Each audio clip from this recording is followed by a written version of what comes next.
welcome to Black Rifle Homestead. My name is Mallory and I'm so glad you're here to get some homesteading and gardening inspiration.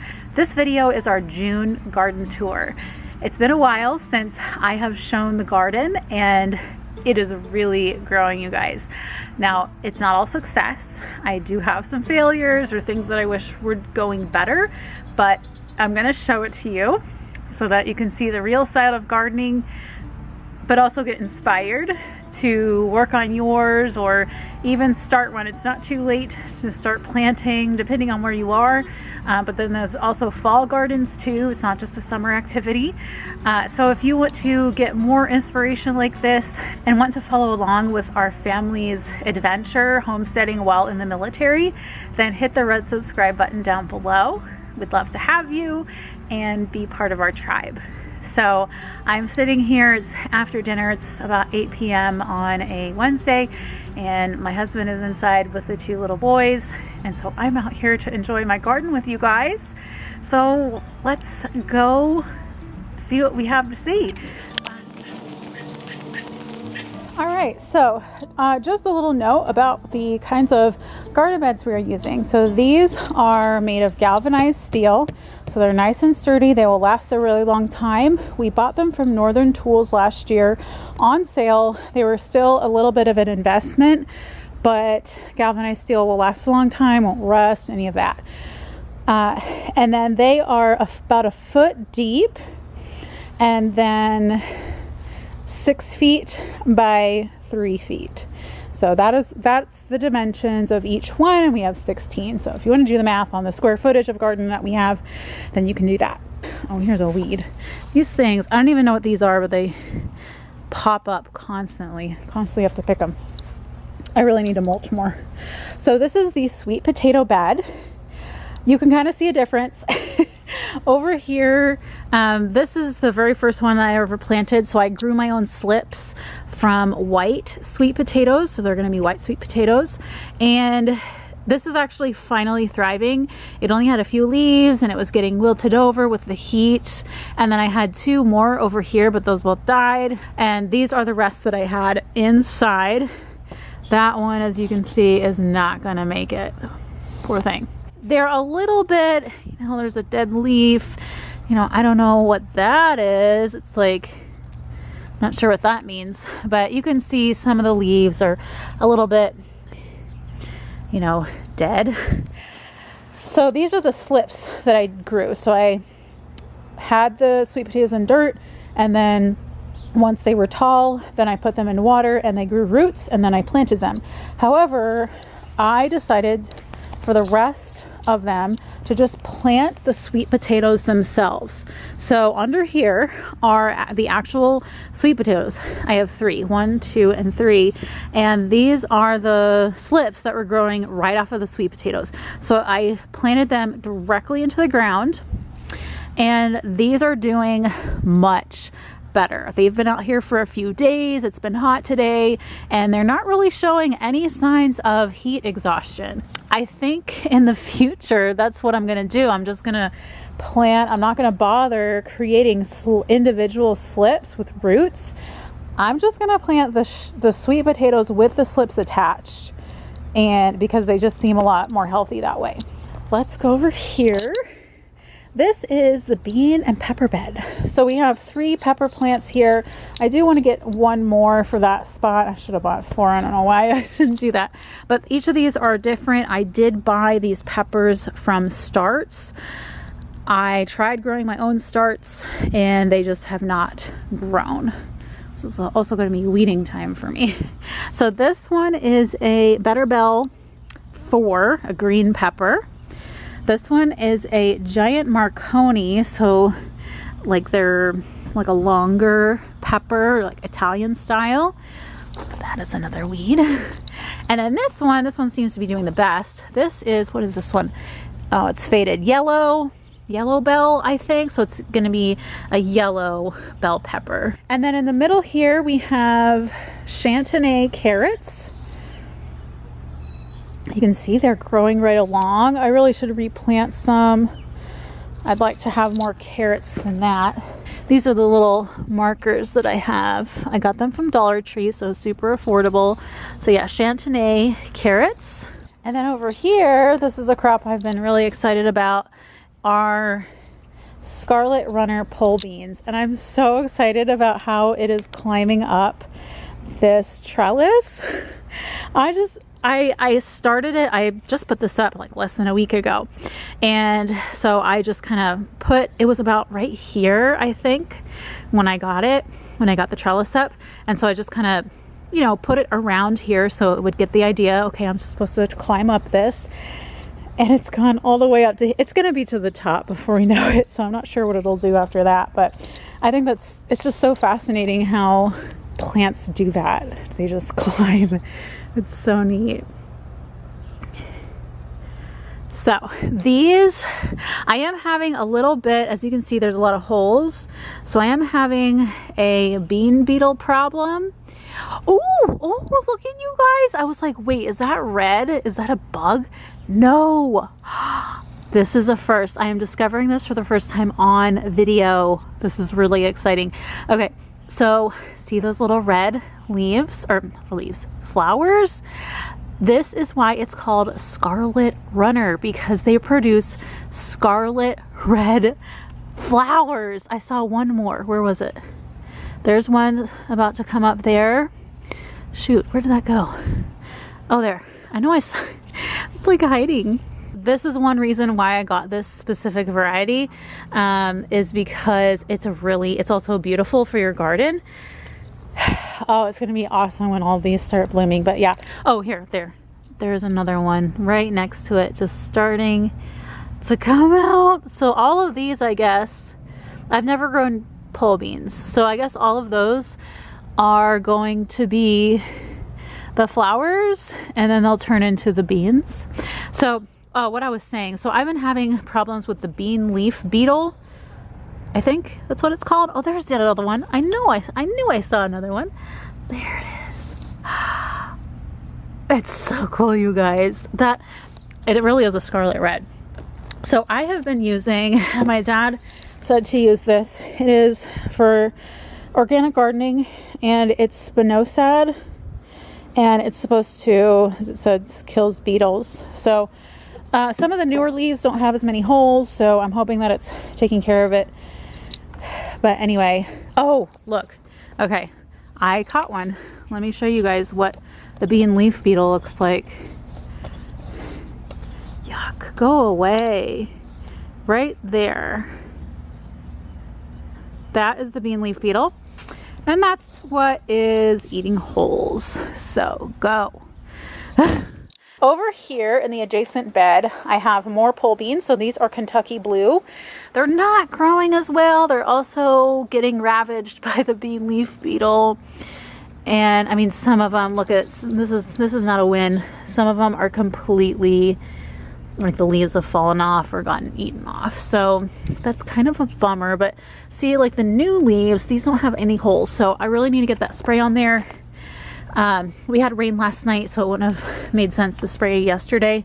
And then we have watermelon radish. So watermelon radish is that really trendy, pretty radish that has not quite like tree ring circles, but they're bigger. They do take longer too, like 40 to 49 days instead of like the typical 30 days for a radish. Those are getting pretty big though. I need to check my calendar and see. Oh, you guys, I think I've totally, okay, because I picked a radish the other day, like less than a week ago. And it was tiny. It was tiny and it was really long. And these are supposed to be more round. I should have checked. Oh my goodness. I am so bad. I'm such a, look at, oh, this is a really exciting video because you are getting to see me not only find the scarlet flowers on my beans, but you're getting to see the first actual watermelon radish harvested. All right. Yeah, I should have been checking these. Probably this one's ready too. I hate pulling these up before they're ready. That one, I don't know, I'm gonna go for it. All right, that one's a little smaller. Oof. But yeah, I saw this one peeking out a little bit above the surface, so I was like, okay, all right. Oh, this one needs to be pulled. Oh, this is so awesome. All right, wow, that has like two. That one might have gone a little long. It looks a little pale, but yeah, these are like a really pretty pink. I'd love to try pickling them. I think that would be really delicious. All right, so yeah, I need to make sure. That one seems like maybe. Yeah, I'm gonna do that one too. All right, well, I'm gonna be eating radishes. I'm the only one around here that eats radishes, so I only planted, here's another one. That one looks a little smaller, so I'm gonna leave it. These must have grown like crazy within the last like less than a week. All right, that one, okay. But yeah, these take longer than your typical radish. All right, so I just harvested 5 radishes. I'm gonna leave the rest to grow just a little more, but this is super exciting, you guys. All right, so let's go over to this bed. This is one of my paste tomato beds. Don't know what that is. That is a weed of some sort. It looks interesting, but I'm gonna pull it. I don't even know what that is.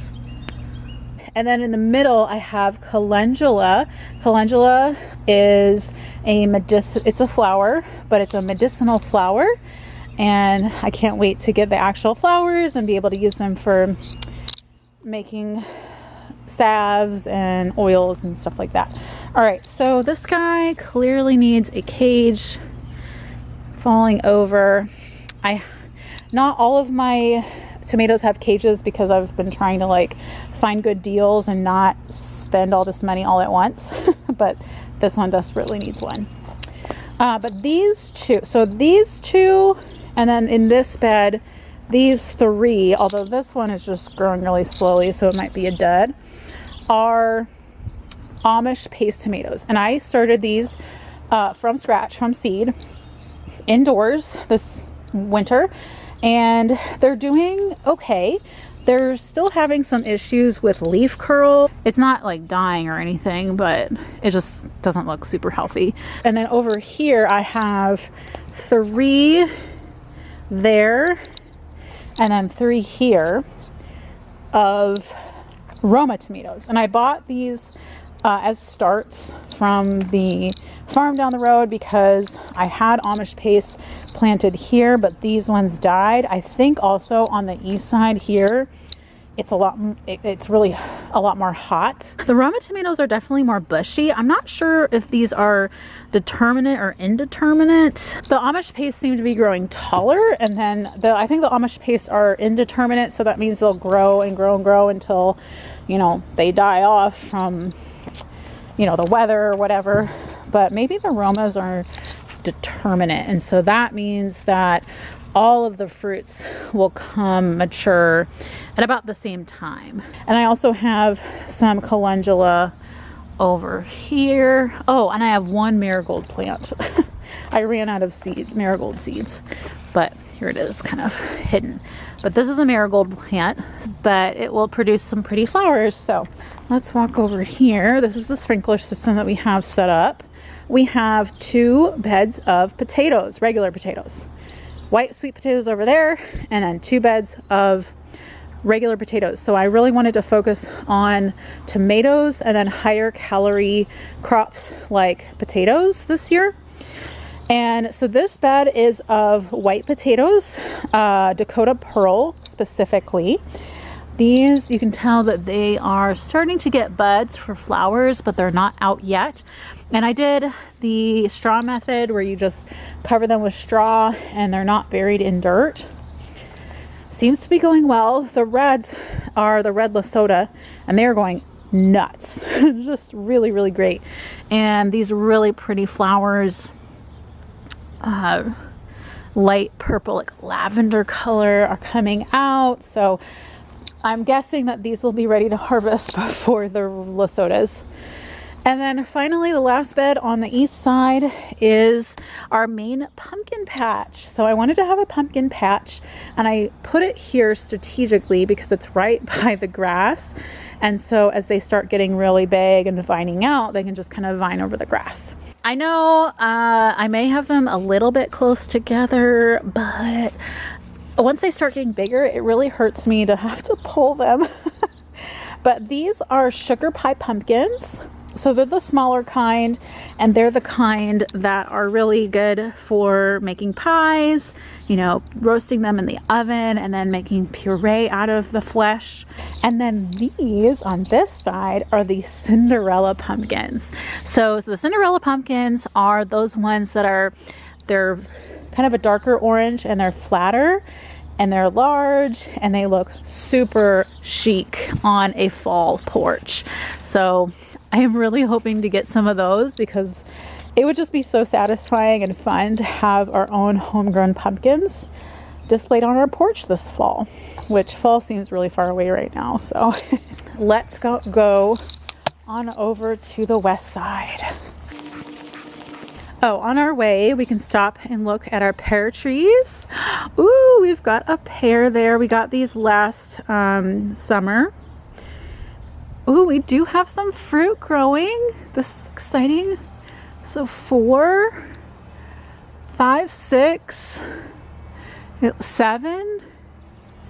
Oh, this is really exciting. So we're gonna have some pears. Mark loves canned pears. Now, probably won't be enough to can. And then here's another one. These are Bartlett pears, I think. So just your standard pear. Yeah, several on here, so that's really cool. All right, so we do have a small orchard, and then we have apple trees over here. I guess I'll show you the apple trees. So one of these is a Jonathan, and the other is a Honeycrisp, I think, but I don't remember which is which. So I don't see any apples on here yet. And then that one over there, it got its leaves kind of late. It's kind of smaller, but yeah, so I don't see any apples yet. We are on the west side now. This is the brassica and beet bed. So these are broccoli right here. These are Waltham broccoli, and these are Chico broccoli. They're growing, the plants are growing very nicely, but they are not forming heads. Why? Like, they're just growing and sucking nutrients out of the soil and not producing anything productive. So what in the world? So yeah, no heads. So I don't know. Then we have our lone cabbage plant that survived. What is okay? So it's I mean, look at those leaves, they're massive. But it looks like it's finally starting to form a cabbage head. So I'll get one head of cabbage.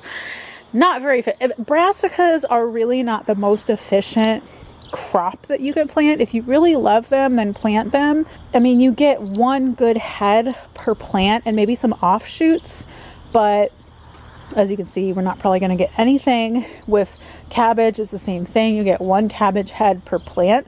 So you really have to have a lot of square footage in order to make it really worth your while to grow. So I don't know. I may not grow brassicas in the future, like next year, if these don't do well. I have one surviving cauliflower plant, which again, it's not producing a head. So, and it looks like it's starting to die. Not great success rate on the brassicas, but we have some beets here. These are Chioggia beets, and so these are those really, again, really pretty, kind of similar to the watermelon radish, and they have rings on them that are like white and like a magenta. And they are not ready yet. I'm not like seeing anything pop out. I did harvest, I thinned them a couple of weeks ago and used the leaves for salad greens, like baby beet leaves. All right, so over here is the smaller pumpkin patch and the watermelon patch. However, the watermelon that I planted here and here never came up, so I just replanted them yesterday, and then we had a nice rain last night, so hopefully they will come up. But Over here, I noticed the other day, and I was like, wait a minute, those, they looked like pumpkin plants when they were first coming up, but then they started to change and get their true leaves, and they're clearly not pumpkin plants. They are the watermelon plants. It's Blacktail watermelon that I planted. So somehow the rain must have washed the initial seeds over here, and we have two more. I'm pretty sure, yeah, that doesn't look, yeah, that looks a little different than the pumpkin leaves. So yeah, so we have 3 watermelon plants growing like in the pumpkin patch, but I'm just gonna leave them because they seem to be doing well. So hopefully we'll get some watermelon. I don't really eat watermelon, but Mark really likes, that's his favorite fruit. So I'm growing them for him. And then here we have small sugar pumpkins, which are either the same or basically the same as the other ones. I accidentally double bought kind of the same seeds, but I thought, okay, we'll see which ones do better. This one seems to be growing faster. I mean, we have them all at different stages, but this one is getting tendrils. As you can see, I love that. I love how they curl. Isn't that neat? So cute. And I'm assuming this is going to turn into a flower, and like that and that and that, and then those will turn into pumpkins. So really exciting. I can't wait. These are like bigger than Max's head. This is my third bed of paste tomatoes, and these are the San Marzano tomatoes that I started from seed, and they were the ones that were kind of falling behind the Amish paste. The Amish paste seemed to be doing better in the pots, and then after I transplanted them, the San Marzano are definitely looking healthier. They don't have that leaf curl that the Amish paste have. They're bushier, so they might be determinate, but I can't remember. I'll have to look on the seed packet. But they are starting to get some flowers there, so that's great. So we have 4, 5, 6, 7. So we have 7. I had an 8th one, but it died. But these are really thriving, and I'm so happy. I'm so happy with these. And then in the middle, between, they're getting dwarfed already by the tomatoes, but I have some Genovese basil here. So 1, 2, 3, 4 as the companion plant to the tomatoes, and I can't wait to harvest this and dry the basil again, like I did last year. It was very sad when I ran out of my dried basil, but yeah, so I have 4 there. And then a third thing I have in this bed are nasturtium flowers. So I'm trying to beautify the garden a little bit this year, not just for practicality. Oh, this looks like a dill weed that somehow got over here. These are butterscotch nasturtiums, so it's kind of like a creamy yellow, and then I have them on this end too. So lining, I guess I only have a few, but there's 2 plants there. And nasturtiums are also edible flowers. Oh, the 3rd one, a little baby. They're also edible, so you can like use them as a garnish or whatever. Then over here we have more tomatoes. We have, let's see, 1, 2, 3, 4, 5. We have 5 beds of tomatoes. So these are trash, slicing tomatoes. So I can never remember. What is this one? Aha. These are Rutger tomatoes, an heirloom variety, and these are really growing nicely. They're definitely getting big, getting some flowers on them. They're not having leaf curl like the Amish paste, and so these will be great for slicing. And you know, I could can them too. Probably will end up canning most of the tomatoes because Mark is not a fresh tomato eater, and neither is like Max isn't either. So I'll eat what I can fresh because I do enjoy fresh tomatoes. Whatever we can't eat, I will can. Or I could dry them too, or make like sun roasted tomatoes. And then I just have 2 cherry tomato plants. These are Gardener's Delight variety. So we have a little smaller there. And oh yeah, I see some flowers starting to pop out. And then also in between I have more calendula. Let's get a closer look at that calendula. No flowers yet. And then I also have nasturtiums. So these are Black Beauty nasturtiums, so like a really deep maroon color. I do have some space right here. Well, the weeds are taking over. Again, I need to mulch. It's gonna get hot next week, so I really need to mulch before that happens, so that it helps the plants not get dried out. And then I have more nasturtiums. Ooh, this one's getting real big. These are really cool leaves, isn't it? So I've got a few there. So those will be very pretty. Okay. I also, I'm sounding out of breath because I'm pregnant, and apparently I can't even walk around my garden and talk without getting winded. Okay, over here I do have more nasturtiums, Black Beauty right there, and then these are Butterscotch, and then some calendula there. And then the zinnias I planted here never came up. I think it just gets too wet and this doesn't drain, so. But here's some more tomatoes. These are more heirloom tomatoes. These are mortgage lifters, so I think that means they're supposed to be kind of big. Ooh, these are nice looking flowers. Look at that. Awesome. I hope there's pollinators around here. And some more right there. And then again, oh no, I just planted this here. This was an empty spot. And I realized I never planted the yellow summer squash, yellow crook neck summer squash, which it'll be yellow. So kind of like zucchini, but yellow. And then these tomatoes over here, the last ones, these are called 4th of July hybrid tomatoes. So they're a hybrid, they're not an heirloom. And they're called 4th of July because you're supposed to be able to harvest them by the 4th of July. And they definitely started growing the fastest. And they got flowers the first out of all of them, I think. What is today? It's June 9th or June 8th, I think. Yeah, June 8th when I'm filming this. So they have about one more month. So I think we could make it. And then down the middle, again, I have more Genovese basil.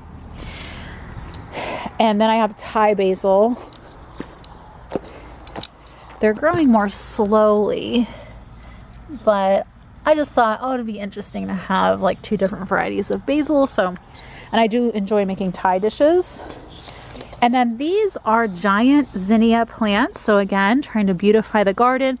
I would love to be able to cut these and bring them inside, like cut and come again type of flowers. So once those start blooming, that's what I'll do. And I have even more over here. So these came out better than the other side. So that'll be really fun. I love zinnia flowers. Okay, this bed is definitely the most visually impressive. So, oh, where did that huge leaf go? Where did he go? Oh, it's right here. It's so big. It's like falling over. Okay, first of all, look at this trunk. This is crazy. It's like an elephant ear. I can't even get into the frame. I have to lift my camera up. That's nuts. So these on this side, these are Costata Romaesco zucchini. So it's an heirloom variety. It's Italian, as you can probably tell from the name. And they're just going nuts. Last year we had a very successful harvest of zucchini, and it looks like it will be the same again. And then over here we have Sure Thing hybrid summer squash. So it's not a zucchini, but these are doing really well and are producing fruits. So you can see them right there. So I don't know if it's because it's a hybrid, it grows faster or what, but yeah, really hope they can get pollinated. And we have some over here as well that you can kind of see down there. So that's really exciting. I really love summer squash. And then over here, like right here, I planted the loofah gourd because I want, not for eating, but it's because I want to make sponges out of them. So you dry them out at the end of the season, and then you can cut them up and make sponges, like bath sponges. This is the only one that came up so far, and so I just replanted them yesterday. This is the other squash bed. So this is summer squash. and this is winter squash, but you plant them at the same time. You call them winter squash because you can keep them through the winter, whereas the summer squash you have to eat right away or freeze them. So these right here are spaghetti squash. Whoa, that's a big weed. All right. And they are growing little tendrils, as you can see, kind of like the pumpkins. I have never grown these before, so this is very exciting. I can see some buds, so I assume those are gonna turn into the spaghetti squash. And then on the other side, we have butternut squash. Now these are not growing as quickly, but they do look like they're forming some buds, so that's good. Maybe they don't grow as big as the spaghetti squash, I'm not sure. But we have a few here. And then in between, kind of like on the end caps and in the middle, we have Danvers carrots. So these are growing really well. I've never really had a successful carrot harvest, but hopefully because these beds are deeper than ones I've had before, we'll have a better harvest. But yeah, I mean, those seem to be doing well. And we have some over here, just kind of amongst the squash. So, all right, so we have our very last bed, which is over here, which kind of looks like a letdown. But so on the end caps, we have sugar snap peas. These are actually Dollar Tree seeds, so they did germinate. They're not doing a great job at vining though. I still, every time I come out here, I'm like, okay, you need to go here and you need to go there. But they're just so cute with their little tendrils. Again, I'm like really into these little tendrils. So cute. And then this one has some buds on them. So the white flowers, which are really pretty. And I saw some others, like this one is about to come out. So, and those will turn into peas, but this one seems to be getting the idea with hanging on right there and down there, but they kind of like to vine on each other, so that's okay. So we have those there, and then a few over here. These ones didn't germinate as well, but these are doing okay. These are also having leaf curl issues, so I don't know. And then in the middle, we have dill weed. And then on the ends, I planted two different types of cucumber. Armenian cucumber here, and then honey hybrid cucumber on that side. This one is that a cucumber? That might be a cucumber. Finally coming up. I don't know what its problem was, but I did replant them yesterday.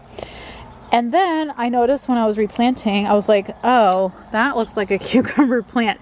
Somehow a seed got down here. Maybe Max dropped a seed or something because he likes helping me plant seeds, and it's growing in the mulch. So I'm just gonna leave it there. It seems healthy, and it can just vine up here if it wants. All right, so that's it for the beds, but I wanted to come up on the porch and show you a few things.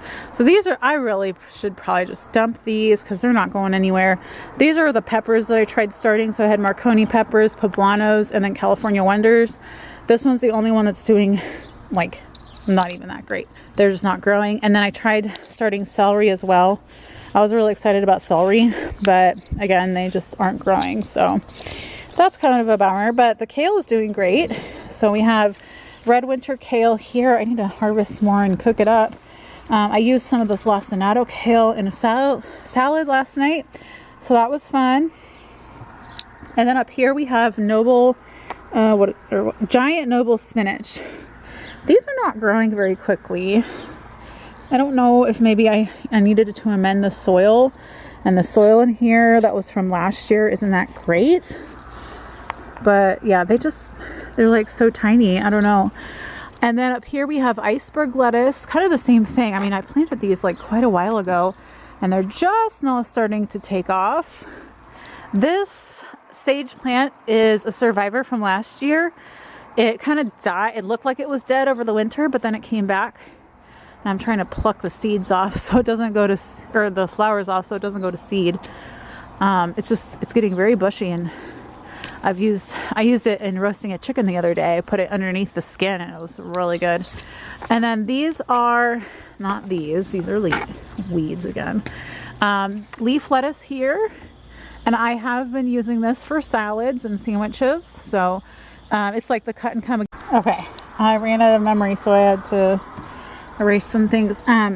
But these are the cilantro, but they're very leggy because I didn't fill the dirt up to almost the top, and so they were getting leggy, looking for the sun.